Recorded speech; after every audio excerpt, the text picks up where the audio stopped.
وأبوان بشار عبدisalaam محمد iyo gabay ka hadlaya tahriibka gabaygani wuxuu soo baxay 12 bishii 11aad 2018 waxaana ku tusaaleynayaa dhibaatada tahriibku leeyahay iyo dhalinyaradu markii ay tahriibaan qurbaha ay tagaan inay qaybsamayaan oo qaarna ay noqonayaan dad ka fakaraya dalkoodii dadkoodii iyo mustaqbalkooda qaarna ay rabaan noloshaas inay isaga jiraan gabaygii oo aan ka soo qaaday inaan laba nin oo dhalinyaro aan su'aalo isku weydiinayno waxaan ku bilaabay sida tan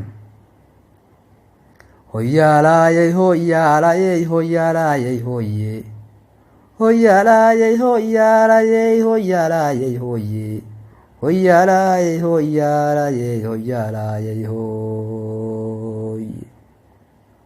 maraan xalay saqdi dhexe hurda tar ku soo dhacay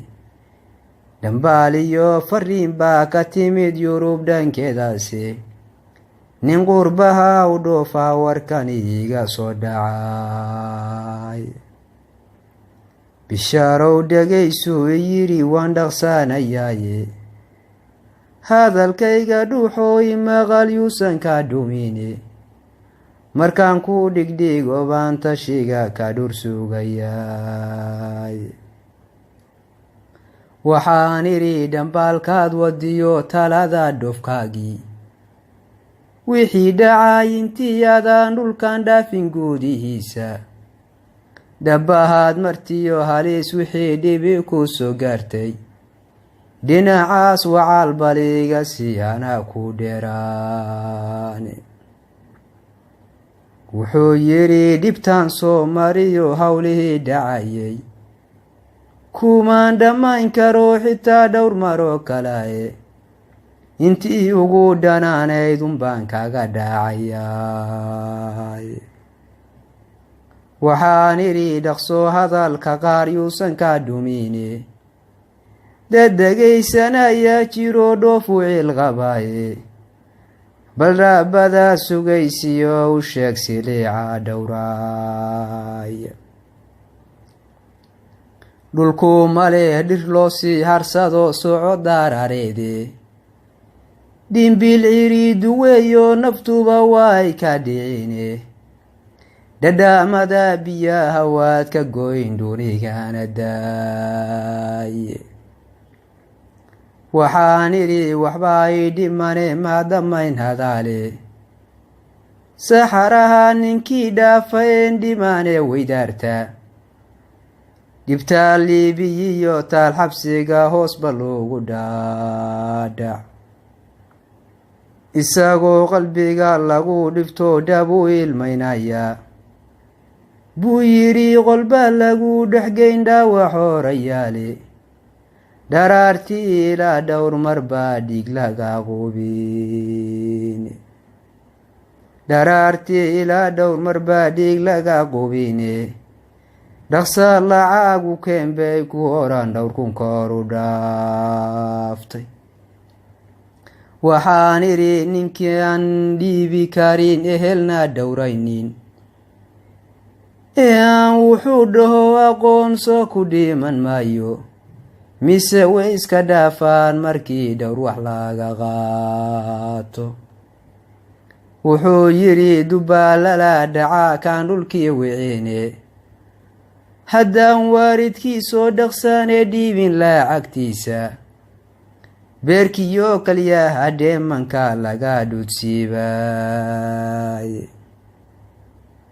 waxaan iri dhibtaasiyo hadday halisu dhowrayso dhalintii maxaa waaladoo dhoofka lagu sheegay dhulkoodiyo maxay uga tageen waalidkii dhalay wuxuu yiri siyaasigan dhintee talada loo dhiibay dhalinyarada aan fiirinayn dhugatay qanuunka dhalinyarada aan fiirinayn dhigatay qanuunka qabiil lagu dhaqmayiyo xumaan dhowran kari weynay waxaan iri wixii dhacay horay uba dhammadeene maanta dhismihii dowladda laysku dhaarsadaye dhulkiinni aydin baahanee dib ugu soo dhoofa wuxuu yidhi dhibtiyo waan ogahay dhaxalka idiye qarax baa intaa dhaca shacbiga lagu dhameeyaye dadkii dhinaciisu ma raacinoo nabad ma dhowrtaane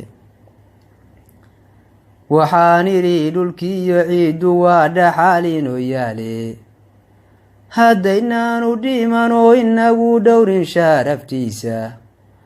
ma dad baa u soo dhalan xaggay talaadu ku dhaaftay wuxuu yidhi dhankaas kama fikariinoo maan dhugaane dhaldhalaalka beenta ma rabo inaan ku dhataye dhaqso waanu soo noqon haddaan ilka lay dhigin waxaan idhi dhammaantoodu sheegin amadi dhoofay bulsho weliba ubadkay dhashay dheefsataa abiide dhulkii iyo badiicada wayaa soo dhakolsaday wuxuu yidhi dhankee looga yimid yaase dhaacay ciidii ma waad ciidankii weli dhisteen qalabna loo dhiibay mise dhuuni raacbaa sidii qaarbadhina geysta waxaan idhi haddiyaan la dhiman waa dhismahayaane dhaqsaad ugu gamaysaa jamaad xamar dhexdeediye dhinaciina unbaa maqane adinku soo dhoofa markii aan dhammayno runtii dhab uga falloonnay mid kaloo dhankiisa hurdaa soo dhakolsadaye wuxuu yidhi ninkii dhoohan bay talaadu dhabtaye dhibtaan yurubu soo maray mindha geesna uma dhaafo waxaan idhi maxaa kugu dhajo dhulakan ku yaalla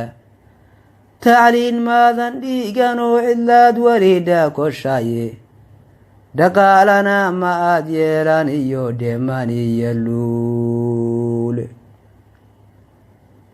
wuxuu yidhi waxbaan ayaanan dhigan dheefnayaan heline haddaan helay dharkoo quruxle iyo dhun waxaan mariyo wixii dhimaani waa aakhiree duni miyay dhaaftay waxaan idhi adduun looma dhalan dhuni kaligiise dharka iyo xaraga aan fogeyn wayska dhaalanteede miyaad waalidkaagii ku dhalay adii ku dhowraynin wuxuu yidhi dhulkii bay jiraan kuna dhibtoodane aniguna nasiinaan dhargoodiba deex joogaye waxba yay dhowrine u sheeg dhaafay hadalkoode waxaan idhi nin lagu soo dhinto hooyo dhinac joogtay teeriyo dhallannimo miyaan lagu dhaqalaynin maxaa kaa dhufsaday garashadiyo ku dhalan doorshay wuxuu yidhi nin yahow dhaga adayg waa dhibiyo hawle waxaan maqaal ku kaa dhurinaya adigu dhahaysaye iga dhaaf waxaan shalay ka imid hayga dhaadhiciine ki kala farriin soo dhigo xiray dhambalkiye wuxuu yidhi ninkani waa dhumo xoryay dhaqankiye iska dhaaf wuxuu meel dhigtuu dibu dhamayaay waxaan idhi dhulkiiyo haddii ciiddi laga dhuuntay dhankii waalidkii oyaan la luumin dhabar jaabkoodiye dhaqanka iyo diintiyo cilmiga dhabu ugu soo jeeda